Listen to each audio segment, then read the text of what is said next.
Welcome back to Drafting Out Loud. Here we are for another slow draft someday. We got 6 minutes left on the clock on this draft.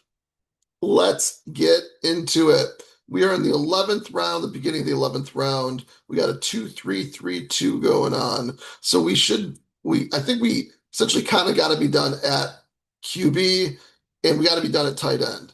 Because we drafted these players so early and we've invested just so much capital at both of the positions so early, we probably need to hit on the rest of the positions pretty hard. If we look at the rest, we're pretty good at running back. We got our stud in Bijan, and then two serviceable guys in DeAndre Swift and Tony Pollard. Wide receivers looking very rough with Devonta Smith, Chris Olave, and then Casey Concepcion as our number three. And so I think we definitely need to hit on wide receiver mainly, and then sprinkle in running back where we can, basically. I have been hitting on like Dalton Kincaid or Isaiah Likely a couple times in this kind of spot, but again, we don't want a tight end. And really, it's between like Jaden Higgins, and then we got Debo and Khalil Shakir down there. No one is a bring back on this at all of sorts. Debo's rising up the boards a tad still, but don't really think, I don't know. It's questionable if he should or shouldn't rise up the boards even more from here. I do have a ton of them already at cheaper prices. He's not a bring back at all. And Jaden Higgins has been solidly here. In fact, he's started to go up the boards just a tad as well, as there was talks of they're going to be running a lot of just two wide receiver sets. And Higgins is like locked in as that second wide receiver. There were some questions on if Higgins actually had the job or not. I think those have been kind of been confirmed that he does have the job. With that, also, with our next, we got a falling Trevor Lawrence here at pick number 98, and we don't have him stacked up with anything at all. And so we need to look at doing that also. And we're not at a tight end, but at wide receiver. So we're probably going to get Travis Hunter if we can with our next pick, probably 143. He goes at 145. So we're probably looking at Travis Hunter here with one of these next two picks, and he's also essentially kind of like a rookie is how I treat him right now in best ball, because you're just not sure how much you're going to get out of him. He could be a zero. He could be a stud for you, at least from an ADP value perspective, if he has a couple spike weeks and that kind of stuff, especially for the right time. So I think we need consistent points right now. And that would be someone like a Higgins, maybe a Debo, Khalil Shakir, Rashid Shaheed. Hopefully those are consistent points for you. We're just going to take the best available. Again, the one that's definitely he's risen up the boards just a little bit. And that's what we're going to go with. Jaden Higgins, welcome to the team. Again, our next pick is probably going to be Travis Hunter. Unless something falls to us, we want to try to push Travis Hunter. But I really don't want to lose Travis Hunter on this team just because we do have like a naked Trevor Lawrence right now, and getting the cheapest piece on the team, except for their tight end, would be a fun way to play this team. And I am overweight Travis Hunter to begin with. I'm underweight.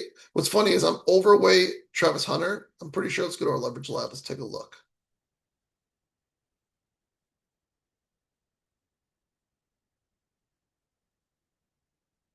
Okay, let's pull up Hunter.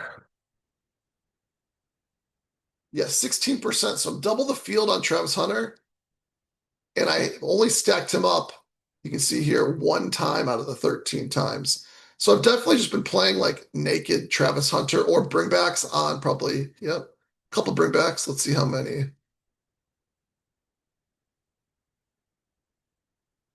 Two bringbacks on the Washington Commanders. So really, I've just been kind of taking him as a naked piece, hoping that I get some interesting spike weeks out of him. I don't know if that's the right way to play it or not. I am underweight Trevor Lawrence, and I'm not feeling great about that. That being said, QBs are starting to fall some, 3.8%. I think I have hit on him a little bit more, so he should rise up in this next batch. All three of my teams have Jeremiah Love on them. It's only three teams, so it's hard to say. Let's see. There's my one Travis Hunter team. It's a very big stack there with four of them with an Antonio Williams bring back. That's funny. The rest of this is just looking like not a good team overall. A lot of negative CLV, not like a ton of it on any individual player, but a lot of negative CLV on this one. So not the most exciting team. We do have positive CLV on some players that are exciting. Pat Bryant, Jalen Waddle, Marshawn Lloyd. So we will see what happens with this one, but maybe not the best team overall. But that's what we'll be looking for in the next one, Travis Hunter. And I think we need to be aware of our Jacksonville bags, try to maybe get a little more Trevor Lawrence as we go, that kind of stuff. Let's see here. This next one, we're again in the 11th round. We're looking very solid at wide receiver with 5 of them. Stefon Diggs making our 5th wide receiver. I think we need to cool down on wide receiver, even though there's like Casey Concepcion, Jaden Higgins here. We probably have to consider not drafting them in this case, even though it's past ADP. Like I said, actually, I have been clicking Dalton Kincaid in this type of place. It's really like, I think between these guys right here, we're so like the draft landscape has changed significantly here. And I think these 2 stud quarterback builds are, I think this is what is going to have to change. And I've changed it on some of my drafts depending on what was available. Knicks did fall to 116 here, which makes it a little bit easier.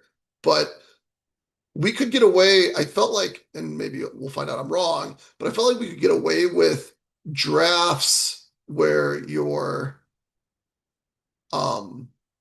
just taking the best players, knowing that there were lots of players later on that were interesting that you could grab. Those players are all rocketing up the boards. So if you want to grab 2 QBs to be sure things, like I've been doing a lot of like Drake May, and then you come and you get Justin Herbert or Trevor Lawrence or a Hurts even, or a Caleb Williams. Like you take 2 guys in like the 6, 7, 8 type of thing, or whatever. In this case, it's 6 and 10. I think taking that second quarterback here is going to become more and more, I don't know, maybe not more now, but it's become more expensive to do. And I think you can see that people are adjusting a little bit.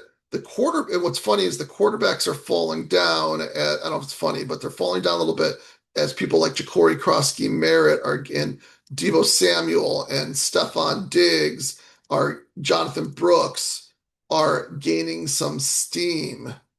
And as those players gain steam, the players that are getting pushed down are the quarterbacks.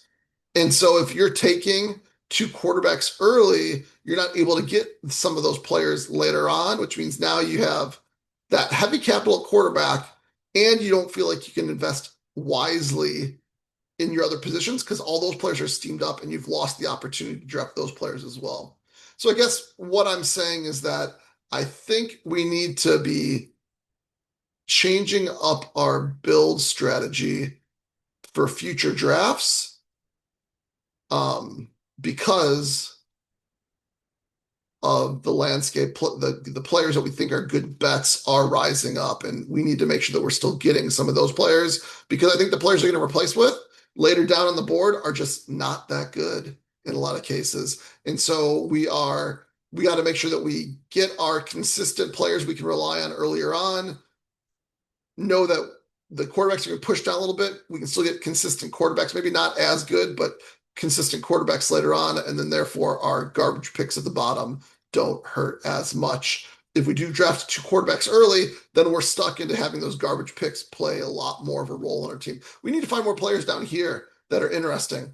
I think once you get to like 170s, the 180s now already, they're getting harder and harder to get players that you want to get. So there's my spiel right there. The landscape. What else am I doing with that? Uh, as I finish, I haven't entered any new drafts on any of these contests that have already been opened. I don't think they're probably good contests to draft in now. If you didn't already start the draft now. I'm waiting for the next contest to open, which there should be one open today, and that'll be one I'll consider. And then on DraftKings, they're opening contests maybe a little more frequently, maybe not more frequently, but they're as they close one, they open another one. And so I'm waiting for those new ones to be open there that I can draft from as well. But I think this is a little bit of a lull time as far as you don't want to get stuck with the inferior teams compared to the teams that drafted a week, 2, 3 weeks ago, whatever it is on them. Okay, so with this team here, we're at a spot where we're like, we definitely need running back. We only have two, and neither of them are, well, David Montgomery, people are excited about, kind of. And then Jonathan Brooks, people are definitely excited about now, but he's still not guaranteed to be the starter. We definitely need running backs. We only have one tight end. Dalton Kincaid is rising up the boards just a little bit. Keaton Mitchell, I think he's slowly, like, they're not rising up the boards as top plays.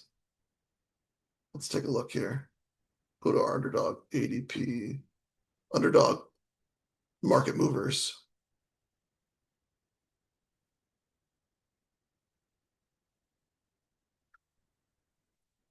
And you can see that, again, a lot of our targets here are rising the board. Keaton Mitchell is not one of them, but he is just slowly trickling up by a quarter of a pick to half a pick a day type of thing, I feel like. And so really it's between these three right here.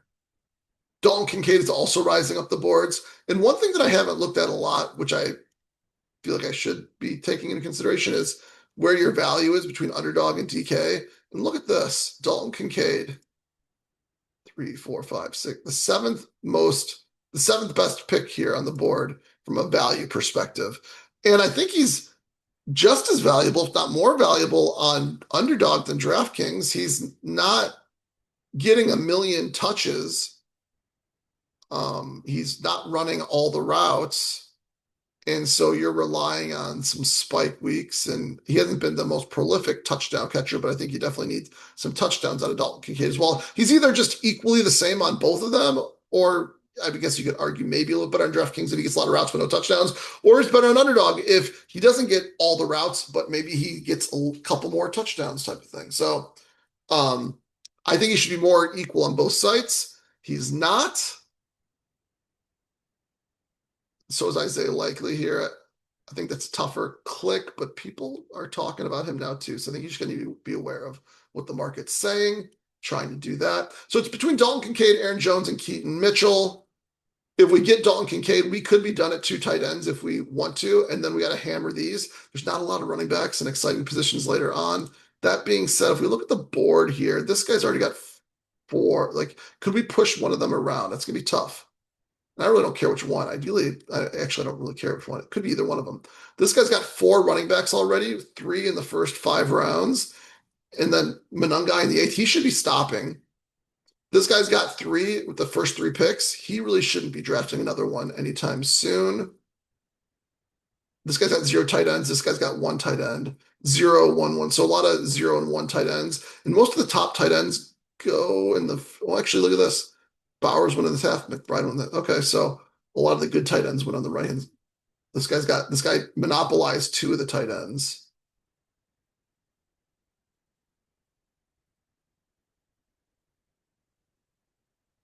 So these guys can avoid tight ends right now. They need wide receivers. This guy only has, yeah, so if these guys went so heavy early on, they probably need wide receivers, and it looks like they all do. Yeah, this guy's got 5. You could say he's in decent shape, even though he didn't draft one early.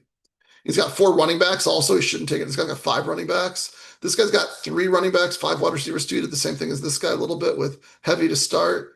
This guy could maybe use a running back with only 3. He could also use a QB with only 1, a tight end with only 1 in picks. there's a chance that one of these running backs make it back. I think there's less chance considering Dalton Kincaid's also rising up the boards. Will make it back. Of course, I think all these receivers will get gobbled up, is what's going to happen. We don't really love the tight ends that go with these guys. We already have Drake May stacked up, and this is actually a bring back as well, so we don't even need to worry about the bring back component since we have the stack and the bring back right there. I think we go Dalton Kincaid here. Say that we're done at tight end if we want to be with 2. And then hope that one of these running backs make it back. If they don't, Woody Marks and Tyrone Tracy, we don't draft a lot of them, but maybe get Woody Marks to just kind of handcuff David Montgomery and try to shore up your backfield in a different way, considering we're not going to be shoring this backfield up with studs and awesome quantity. We're going to be filling it up with quantity and question marks is what we're going to be filling it up with. So let's just go and add to our strength with a player that's rising up the boards. One argument that I heard from someone, it might have been who sacrilegious maybe, was talking about this, was good offense. We're kind of, even if we get the floor outcome, I think he pays off the floor outcome. And there's a chance that he gets more routes in the end zone, and he can pay this off handsomely. So it's kind of like a free pick in a way. And that's kind of made me interested in Kincaid more than these other ones, also considering Kincaid's been rising up the boards while Casey Conception's been slow, just like a quarter of a pick to 0.1 of a pick falling a little bit. I've been transitioning a little bit of Kincaid versus these two in a couple of these drafts here. Kind of like 50-50 in a way, depending on what I need. We're going to go Kincaid here and hope for the best at running back. Let's do it. Boom. Okay. Hopefully one of these guys, again, Aaron Jones or Keaton Mitchell, will get back to us. That'd be pretty sweet. We only got one player queued up on this one. Wan'Dale Robinson. We only got one. We're in the 10th round on this one. Let's see where we are. Okay. So we're kind of in the middle of the draft as far as like between pick 1 and 12. We're in pick 5. We have 3 running backs already. This is like a 0 RB team right here. Tony Pollard is our first running back. Blake Corum is our second running back. Ja'Cory Krosky-Merritt as our third. Did I say quarterback? Running back. Pollard, Corum, Krosky-Merritt. 3 running backs, all pretty darn late. We have 4 wide receivers.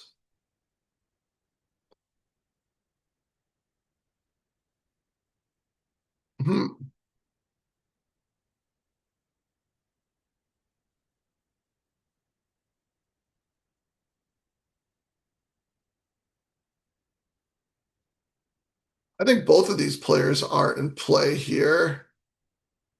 You got to think that one of these two, as far as Rachaad White or Ja'Cory Krosky-Merritt, could hit. While we already have 4 wide receivers, the value in getting Wan'Dale Robinson is it is like a stack with Tony Pollard, and we do need quarterbacks. But the downside is that we have 0 upside at our, like, not 0 upside, but we don't have like high end round 1, 2 upside at running back. And out of this guy or this guy. In fact, we got like a total unknown here for this guy. And we're hoping that he holds on for the whole year with this guy.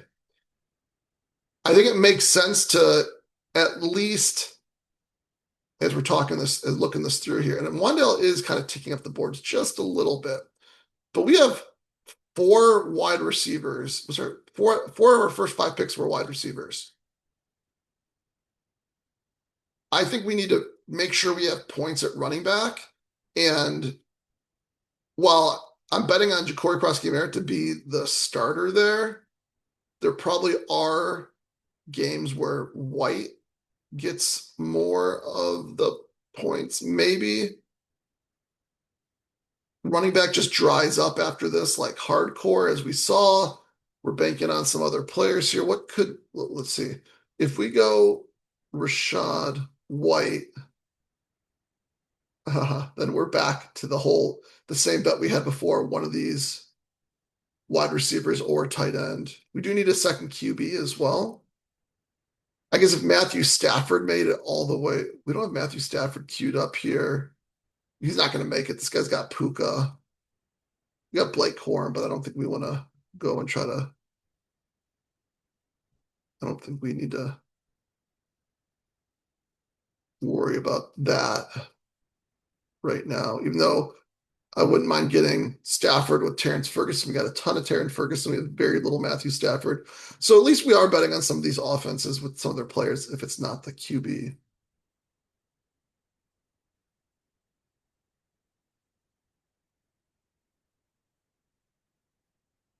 This is the last running back here in this tier. Like we're going to run in the same. If we don't take a running back here, we're going to run in the same situation where like, darn, now we don't have a running back at all. Where if we take if we take the running back, we have a bunch of wide receivers that are all kind of the same a little bit.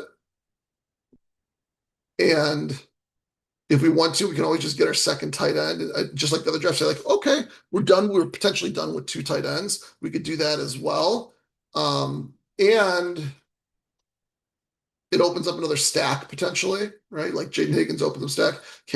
Casey Conception opens up a stack if you want to. Coker opens up a stack as well.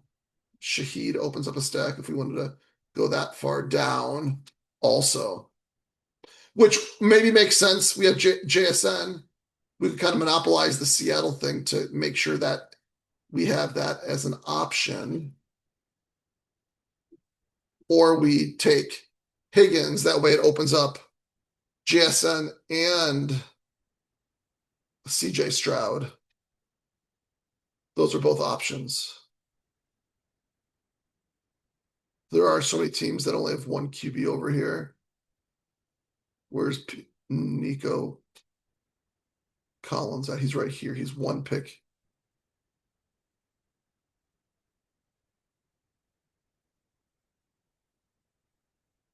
I don't know. There's a lot of options for that second pick there. But I do think, let's see how they're looking at running back. This guy's got 3 in the middle. This guy's got only 2, just like me. He definitely needs running backs as well. This guy only has 2 also. With Dobbins as the second one, he also needs running backs. This guy's got 4. He probably shouldn't be taking any more running backs. So there is a lot of running back thirst here that is necessary. This guy's got 5 wide receivers with the first 2 picks. 4 with the first 3 picks are 3 of them. And then Diggs, 4 in the first 6 rounds. And then this guy again is the one that's more looking good at running back. He only has 3 wide receivers. I think we take the running back, kind of guarantee us at least two running backs that are getting us points, hopefully every week, and Tony Pollard and Ja'Cory Cross-Merritt, and then figure out wide receiver or tight end with the next pick after that, most likely. If Matthew Stafford fell to us, I guess we'd consider it, but I don't think you will. Okay. We're going to go Rachaad White on this one. There we go. Double up on the Washington backfield there. Next one. Okay. We got a falling TJ Hawkinson here on the last round. That's our second tight end. We were hoping that Ferguson would be available so we could get Ferguson here. We also had Pat Bryant, I think, queued up as well. He's rising up the boards. Kind of happy that Pat Bryant got taken on this team. I like Pat Bryant more than Jacoby Lane and Cyrus Allen. That being said, all 3 of them don't really kind of mix with this team at all. With Terrence Ferguson gone, we only have 2 tight ends, and neither of them are really your upside case tight ends for the most part. They're all like 30-year-old tight ends. One of them's stacked at least. We have Kyler Murray, who there is bench risk second half of the year. We do have two later round quarterbacks, so we can definitely justify a third quarterback. We went heavy at wide receiver on this team with 5 through 6 rounds. So we don't need to grab another wide receiver. And then we took Coker here as well.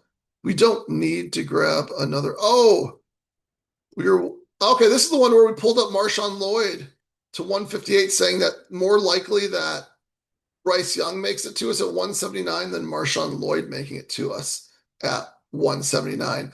And we were so close to being right. This guy have Tet, maybe? Let's see. He doesn't have Tet. He just took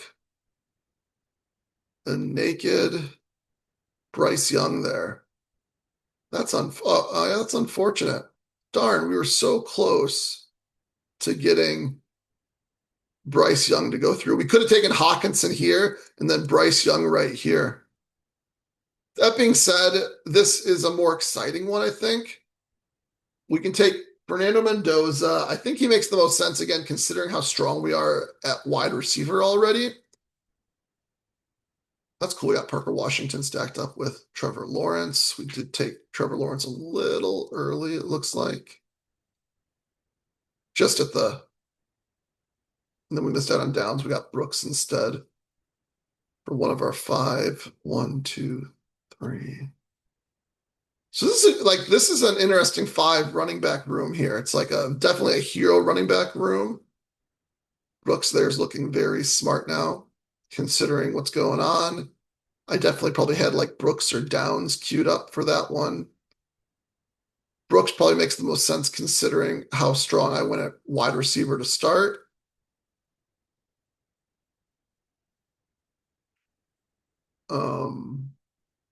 Yeah, so I think what makes the most sense here is getting a third QB on this team. I'm a big fan of the Fernando Mendoza, Michael Mayer combination.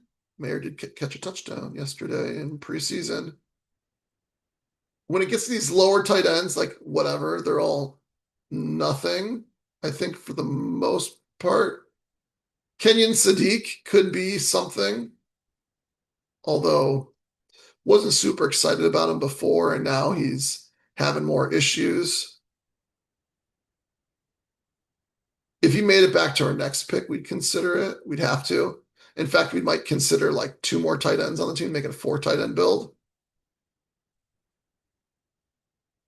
I think what makes them Ray Davis isn't a bad pick for this team either, but I think we have a very solid group. We got Jordan Mason, who is expected to be the starter. We have Kenneth Walker, who's expected to be the starter. We got Jonathan Brooks, who hopefully eats in more and more of the role. Keaton Mitchell, who sounds like he's confirmed to get carried all the time. And Marshawn Lloyd, who is looking like the number 2 there and in an interesting position. Following DJ Moore on this team. Week 7 is going to be a little rough at wide receiver. But we do have 3 solid wide receivers, though, that week. So we don't even need another one. It's just going to be a little rough that week. It'll be great the rest of the weeks, though. Okay, I think we've kind of talked this through all the way. And then Mayer also gives us upside at tight end, where we don't have some upside there. We're going to go Fernando Mendoza. We could also go Geno Smith. That being said, I think Fernando Mendoza fits this team better. If we go Geno Smith, while it would be a stack, which would be nice, we do then have bench risk out of 2 out of our 3 quarterbacks, while Fernando Mendoza has a chance to maybe take over if and when Murray goes down. We're not playing as if he will go down. We could use a third quarterback on this team just based on how the build works. We could use a third tight end on this team based on how the build works. And this kind of accomplished a lot of things all at once. So Fernando Mendoza, welcome. We're missing out on a rising. Is Jacoby Lane still rising up the boards? He is. He's the 3rd highest rise. 7 picks last 2 days. 25 picks in the last 7 days. He's rising like 4 picks a day, basically. 1 pick, almost over 1 pick a day over the last 30 days. Crazy rise on Jacoby Lane. We are going to go Fernando Mendoza. We're going to pass on the Jacoby Lane rise because this team doesn't require it, basically. In fact, it might hurt our team a little bit. Last one. This is an eliminator one, if I'm not mistaken. Let's take a look to confirm really quick. It is.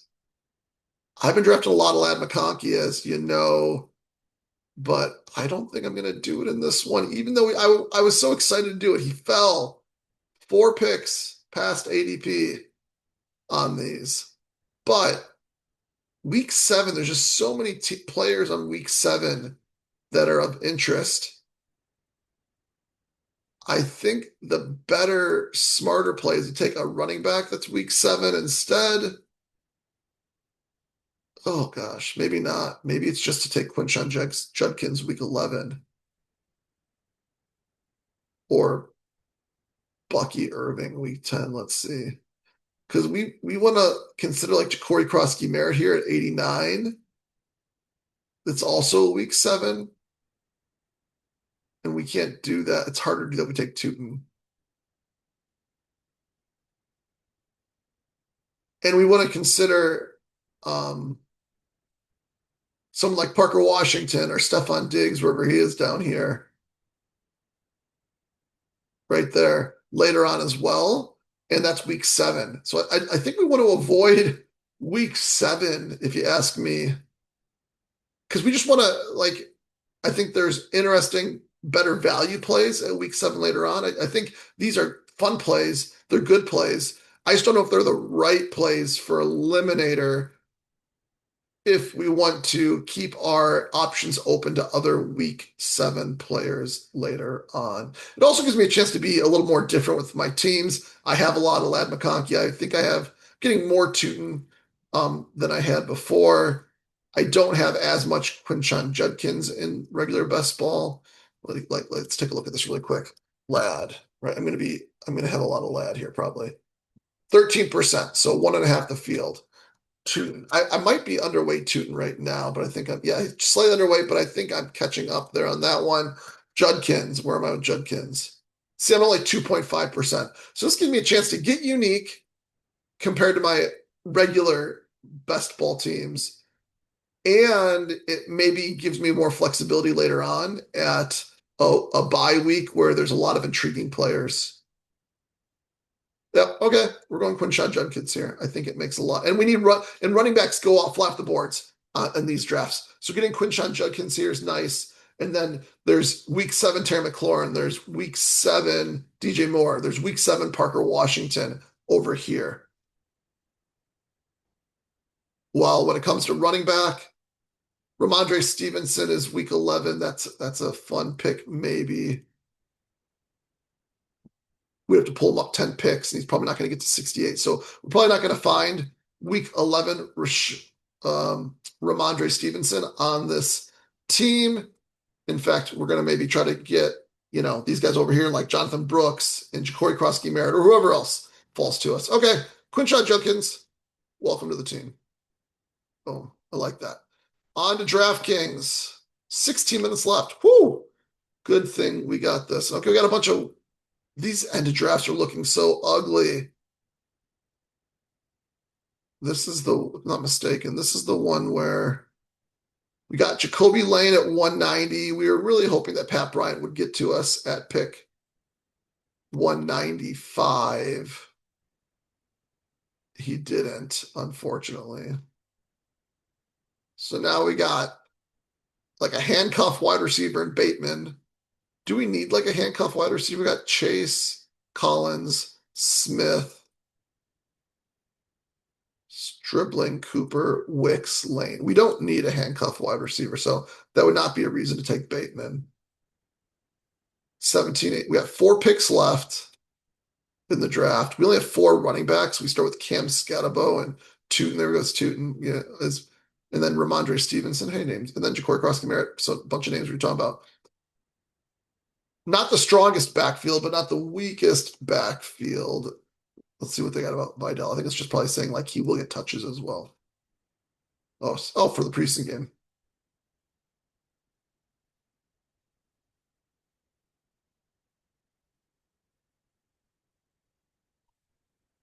Oh, both Hampton and Keaton Mitchell starting running back for the an offseason edition. So it sounds like they rested Omarion Hampton. Keaton Mitchell just didn't get any touches, but he played, it sounds like. Yeah, so McDaniel said he will get touches. And I think that McDaniel's proven that any of them can get the right touches in any random game, which makes him a viable pick at the end of the draft. Washington, Jacksonville, and then Detroit, Chicago. So there's no like real good bringbacks. Cyrus Allen, is he rising up the boards?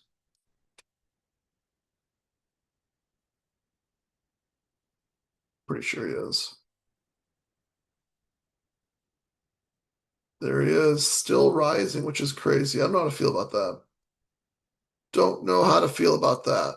But I don't feel particularly strong about anyone else. Keenan Allen isn't going to Washington anymore. Guaranteed. Not guaranteed, but most likely not. Not going to Detroit, probably either. He's cheaper than these other guys. He's all the way down here still. Right here. He's even on the first page of, he's not on the first page of wide receivers that are available. So I think if we're taking a wide receiver, I think Cyrus Allen, who's getting all the buzz, might be the guy. He is still rising up the boards. We don't have really any of them. Like I think we've drafted maybe once, maybe twice. Don't think it's a great pick. That'd be our ninth wide receiver. Do we have a QB that we could go with on this draft? Not really. We don't have any players that would correlate with another QB if we grabbed one. Tua, Sanders are available if we wanted to just grab a third QB. We don't need to on this team with Daniels and Goff, who are tight ends. Laporta and Chig. There aren't any. If we took another tight end, it should be a naked tight end. Running backs aren't looking the greatest. I feel like it should be wide receiver. Oh, draft board. Problem is the running backs here are just so blah that I think conventional wisdom is you'd kind of load up on running backs here. I've done it in other drafts, but if there's no targets there, you might just want to hit on more positions that you think are targets.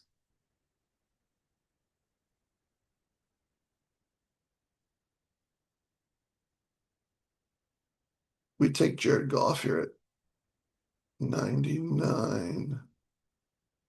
Considering none of these QBs made it back, not a bad idea that we took Jared Goff there, I guess. Ooh, Jacoby. I wonder if Ricky Pearsall was already hurt or not. I assume he was, but we didn't get him, which is good. Got Corey Kamara at 123. That's a nice price on him. Chig at 142 isn't a nice price anymore. Where's Stefon Diggs go? This was before the Diggs signing.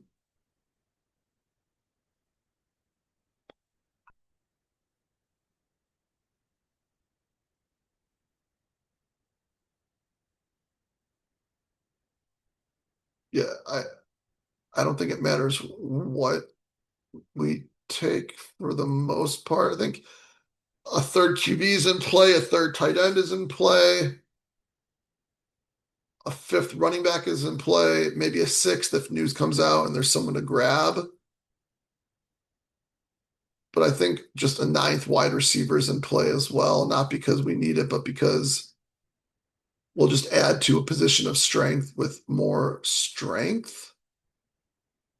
Or do we take Sean Tucker? In a PPR website, probably not.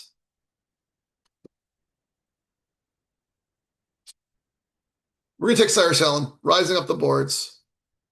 Maybe he becomes a really good pick for this team. Maybe one of Cyrus Allen or Jacoby Lane becomes a really good pick for us. We do have a lot of rookies on this team: Stribling, Cooper, Lane, Allen. So it's heavily dominated with a lot of rookies, but we do have Chase Collins Smith. So we started 3 wide receivers on this team. We're going to do it just because I don't think there's a running back. In this one, maybe Keenan Allen, we just don't even touch, right? Because what is Keenan Allen going to do for this team? I don't think he offers the highest upside. And so we don't need a middling guy. Maybe if Bateman comes back to us, maybe that'd be an interesting one, maybe, but maybe he's just not a high upside guy either. But maybe Cyrus Allen is if he somehow takes some kind of crazy role. We're going to go Allen. I don't like it, but there's nothing else there that I like at this point in time either. Okay. It's a long one. Matthew Stafford's best available is Jaden Reed at 95. I almost guarantee we're going to take that pick. Blake Corum past ADP is interesting too.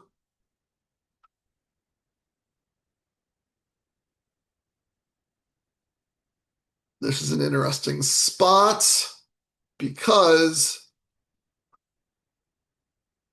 Patrick Mahomes and Jackson Dart are there. We have Rashee Rice. We also have Malik Neighbors and Cam Scatabo. So one of those 2 QBs probably should be we should probably pull up the QB. The good news is a lot of the most interesting. Oh gosh, there are some interesting targets down here that we'd want to pull up, like JCM right here. We do have 3 running backs, so that's a tough one. Do we pull up the running back, which I think makes a lot of sense, or do we just play the ADP thing, grab the QB, knowing that the chances of them getting all the way back to us is slim? Jordan Love could make it back to us at potentially, though, at 119. This guy's got 0 QBs. This guy's got 0 QBs.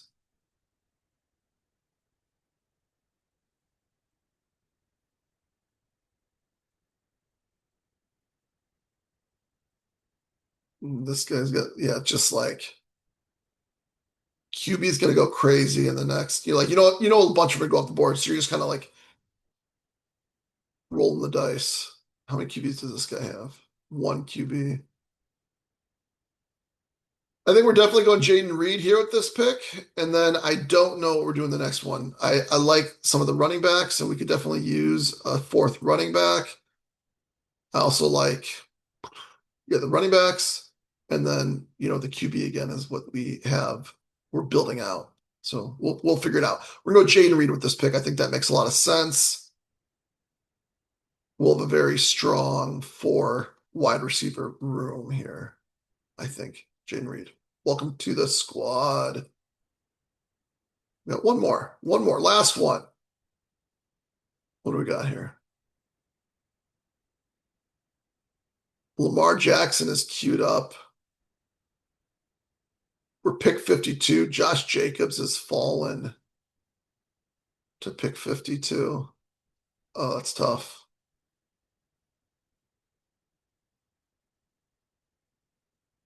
We've been building out this Cincy Baltimore thing. We did this one time before. We got Lamar Jackson on in this 5th round, and then Joe Burrow came back to us in the 6th, and we took both of them just because he usually doesn't fall that far.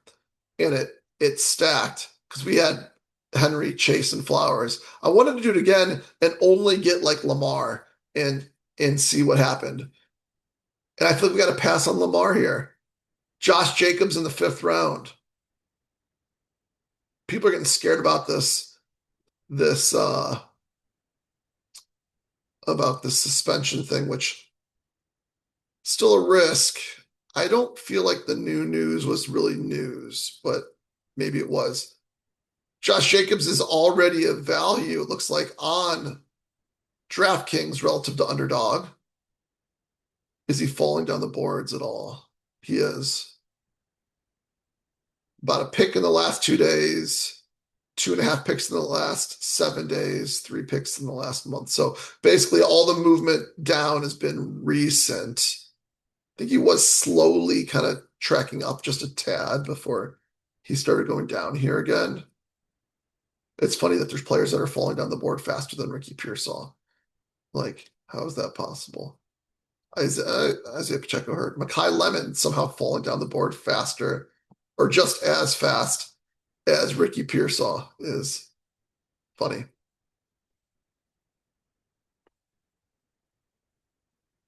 Emmett Johnson falling down the board just as fast as Ricky Pearsall. Okay, I think we got to do it. Take the risk on Josh Jacobs here. Figure out quarterback later on. We just talked about how these other positions are drying up faster, and we got to be responsible at QB. Let's go take Josh Jacobs here, be our second running back, roll the dice on it, and then hope that Joe Burrow makes it back to us on the next pick. There's a chance he did it last time. And we're passing on Lamar Jackson, so someone else has to take Lamar Jackson as well.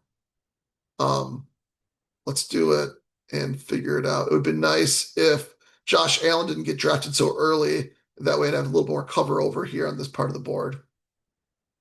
Where's T. Higgins on this draft? T. Higgins is right here. I guess what we're kind of hoping for is maybe like the T. Higgins drafter gets Lamar Jackson, and therefore he doesn't go for Joe Burrow, and then Joe Burrow falls back to us or something like that. But let's go Josh Jacobs and cross our fingers. Okay. There are our drafts for the day. Let me know what you think about the drafts, but also about maybe some of that thought of what's going on with the quarterbacks and drying up of the back of the board and that kind of stuff. See you on the next one. Peace.